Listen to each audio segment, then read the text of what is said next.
Hey guys, welcome back my channel plastic with Amit Daksh. हमारे channel में आपका स्वागत है वंस अगेन। आज की वीडियो बहुत स्पेशल होने वाली है और आज इसमें कुछ नया नहीं बताने वाला मैं, बस एक सच के और फैक्ट के बारे में बात करने वाला हूँ।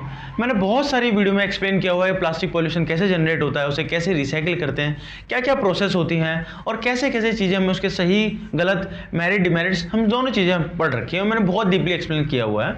अगर आपने नहीं देखा तो प्ले लिस्ट में जाके आप देख सकते हैं। आज हम बात करने वाले हैं कि क्या जब हम प्लास्टिक को रिसाइकिल कर देते हैं या फिर रिसाइकिल करने के बाद हमें क्या क्या प्रॉब्लम फेस करनी पड़ती हैं जिन्हें हम जानते तक नहीं हैं, बट हमें जानना बहुत ज़रूरी है।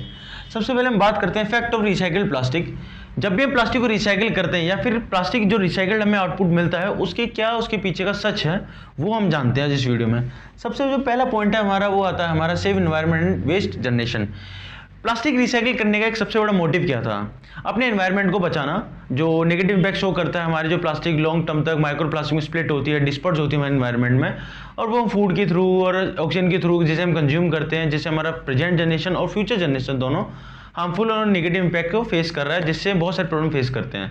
सबसे इंपॉर्टेंट हमने ये जाना था, और ये जाना था जो भी हमारे नॉन रिन्यूएबल रिसोर्सेज हैं प्लास्टिक रिसाइकिल करने से उन्हें हम कहीं हद तक कंट्रोल कर सकते हैं। जो नॉन रिन्यूएबल रिसोर्सेज को हम कंटिन्यूसली जो रैपिडली हम जो डे बाई डे कंज्यूम करते जा रहे हैं उसका जो यूज का जो कैपेसिटी है और जो पावर है और जो टाइम ड्यूरेशन है उसको थोड़ा कम किया जा सके, ताकि हम लॉन्ग ओवर पीरियड टाइम तक सस्टेन कर सके चीज़ों को लेकर और फ्यूचर जनरेशन तक हम वो चीज़ें चेंज सप्लाई कर सकें।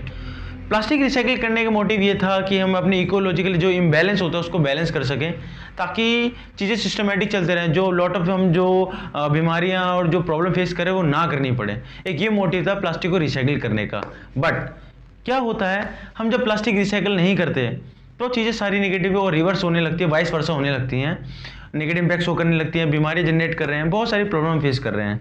तो मोटिव यही था कि जो प्लास्टिक को रिसाइकिल करने यही मोटिव था कि अपने एनवायरनमेंट को बचा सकें और जो वेस्ट जनरेट हो रहा है उस रेट को हम कम कर सकें। अगर आप कंपैरिजन करते हैं लास्ट 50 ईयर से, जो रेट है प्लास्टिक यूज़ होने का काफ़ी ज़्यादा बढ़ चुका है, क्योंकि पॉपुलेशन बढ़ चुकी है, और वैसे ही उन केसों में उसी सिमिलर केस में प्लास्टिक का जो वेस्ट जनरेशन का जो रेट है काफ़ी ज़्यादा बढ़ चुका है। तो प्लास्टिक को रिसाइकिल करके हम सिर्फ प्लास्टिक वेस्ट जनरेशन की जो स्पीड है उसको सिर्फ कंट्रोल कर सकते हैं, ख़त्म नहीं कर सकते। बट जो प्रोसेस है, जो प्लास्टिक कचरा 10 साल बाद जो जनरेट करने वाला प्रॉब्लम को वो 5 साल बाद करने लगेगा, तो बस उस टाइम पीरियड को बढ़ा दिया जाता है ताकि प्लास्टिक रिसाइकिल करके अपने एनवायरनमेंट को बचा सकें। सबसे इंपॉर्टेंट पॉइंट था ये। उसके बाद है never get back 100% plastic is back. इसका क्या मतलब है? बेसिकली इसका मतलब ये है, जब भी हम प्लास्टिक को रिसाइकिल करते हैं हम इसलिए करते हैं हम एनवायरनमेंट को बचा सकें और जो कंजप्शन है रॉ मटेरियल्स का फ्रेश का उससे थोड़ा कम कर सकें। प्लास्टिक रिसाइकिल करने का सबसे बड़ा ये मोटिव था। बट उसका सबसे बड़ा डिसएडवांटेज ये है, कभी भी हम प्लास्टिक को रिसाइकिल कर लें, कभी भी हमें एज कंपेयर उसकी करंट सिचुएशन, एज कंपेयर उसकी जो last situation as a fresh में, उसके अकॉर्डिंग्स हमें कभी प्लास्टिक की आउटपुट 100% नहीं मिलता। कुछ ना कुछ वेस्ट में प्लास्टिक की प्रॉपर्टी लूज करती हैं, क्योंकि उसे कई बार हम हीट करते हैं, कई बार उसे वॉश करते हैं, कई बार उसे हीट ट्रीटमेंट देते हैं, तो जिससे क्या होता है प्लास्टिक की प्रॉपर्टी रिलीज होने लगती हैं और एज कंपेयर उसके लास्ट प्रेजेंस में उसकी वो प्रॉपर्टी कन्फ्यूज नहीं करता। तो वो बहुत नेगेटिव इम्पैक्ट शो करता है। और कहीं ना कहीं जब भी हम प्लास्टिक को रिसाइकिल करते हैं तो जब भी हम रिसाइकिल करते हैं वो नेगेटिव इम्पैक्ट शो करता है, toxic gases, toxic chemical release करता है, जो नेगेटिव इम्पैक्ट है हमारे एनवायरनमेंट के लिए। तो पॉइंट यही है, प्लास्टिक को हम रिसाइकिल करने से एनवायरनमेंट को तो नुकसान करते ही करते हैं, but certain period of time के लिए उसकी जो टाइम कैपेसिटी है उसको थोड़ा हम कम कर देते हैं और जो वॉल्यूम है प्लास्टिक का जो जनरेट होने का उसे कहीं हद तक हम कंट्रोल कर लेते हैं। सबसे इंपॉर्टेंट ये था।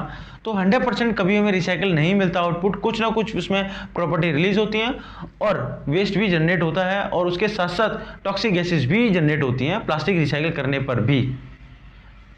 अब आता है स्टिल नो प्रोसेस। अभी तक की ऐसी कोई भी सिचुएशन और ऐसी कोई भी कंडीशन नहीं बनी या फिर कोई भी ऐसा गैजेट नहीं बना जो प्लास्टिक को कम्प्लीटली रिसाइकिल कर दे, वो भी बिना कोई हार्मफुल गैसेस को इवॉल्व करे बिना। तो अभी तक ऐसी कोई भी प्रोसेस नहीं बना। जो भी प्रोसेस हम फेस कर रहे हैं या फिर जो भी हम प्लास्टिक को रिसाइकिल कर रहे हैं, आज भी हम उतनी ही लिटिल बिट अमाउंट में थोड़ा बहुत गैसेस या फिर टॉक्सिक केमिकल्स रिलीज करता है हमारे एनवायरनमेंट में आज भी। तो प्लास्टिक रिसाइकिल करके भी हम प्लास्टिक तो बचा रहे हैं, बट एनवायरनमेंट को हम नहीं बचा रहे। फिर भी VOC वोलेटाइल ऑर्गेनिक कंपाउंड जैसे कंपाउंड भी रिलीज होते हैं प्लास्टिक रिसाइकिल करते समय। तो बेसिकली आउटपुट कंक्लूजन यही निकलता है, प्लास्टिक रिसाइकिल करके भी हम एनवायरनमेंट को बचा नहीं रहे, कहीं ना कहीं हद तक उसे भी हम ऐसे जनरेट कर रहे हैं ताकि हमारा एनवायरनमेंट डिस्ट्रॉय हो सके। बट हाँ, जो लार्ज स्केल में हो रहा था उसको हमने रिड्यूस करके उसके स्केल को थोड़ा सा कम कर दिया है। फैक्ट ये है, बट प्लास्टिक वेस्ट से प्रॉब्लम जनरेट थी, है और रहेगी हमेशा। ये यूनिवर्सल ट्रुथ है।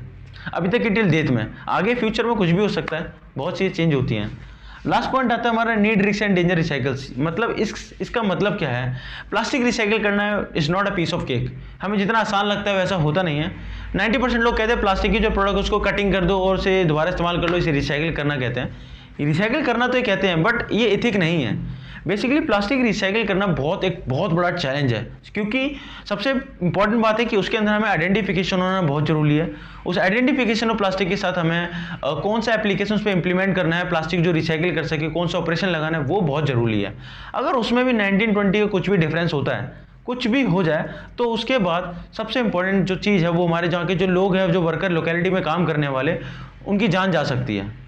अगर बाय मिस्टेकली अगर जान भी जाती है कि प्लांट में कोई भी अप्स एंड डाउन कुछ होता है, तो उसके साथ के जितना भी एरिया है वो भी डिस्ट्रॉय हो जाएगा। ऐसे बहुत से केसेस हैं जहां पर प्लास्टिक रिसाइकिल करते समय राइट एप्लीकेशन पर और राइट ऑपरेशन ऑपरेट ना करने पर बहुत सारी चीज़ें हमने फेस करी हैं, बहुत सारी बीमारी जनरेट होती हैं, लोग मर भी जाते हैं। तो बहुत डेंजर रिस्क है। तो प्लास्टिक रिसाइकिल करना बहुत आसान बात नहीं है, वो बहुत मुश्किल है। तो उसके ऊपर कॉन्शियसनेस देना बहुत ज़रूरी होता है। अगर वो नहीं देता तो काफ़ी ज़्यादा लोग मरते हैं, और आज भी करंट कंडीशन में बहुत लोग ऐसे इंसिडेंट हैं और बहुत सारे ऐसे केसेस हैं जहाँ पे लोग मरते हैं। तो बेसिकली प्लास्टिक रिसाइकिल का जो फैक्ट है वो जानना आपको बहुत ज़रूरी था।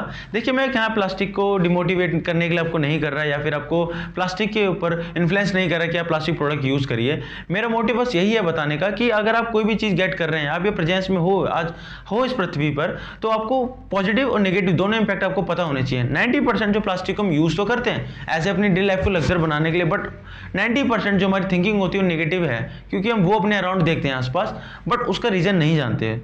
तो बेसिकली आपको ये जानना बहुत ज़रूरी था कि प्लास्टिक रिसाइकल से हमें क्या चीज़ें फेस करते हैं, इसके पॉजिटिव और नेगेटिव इम्पैक्ट आपको बहुत जानना जरूरी था। होप आपको कुछ समझ में आया होगा कि मेरा मोटिव क्या है और मेरा इंटेंशन क्या है।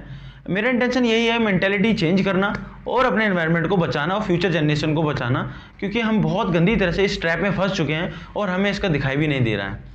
तो be happy by using plastic.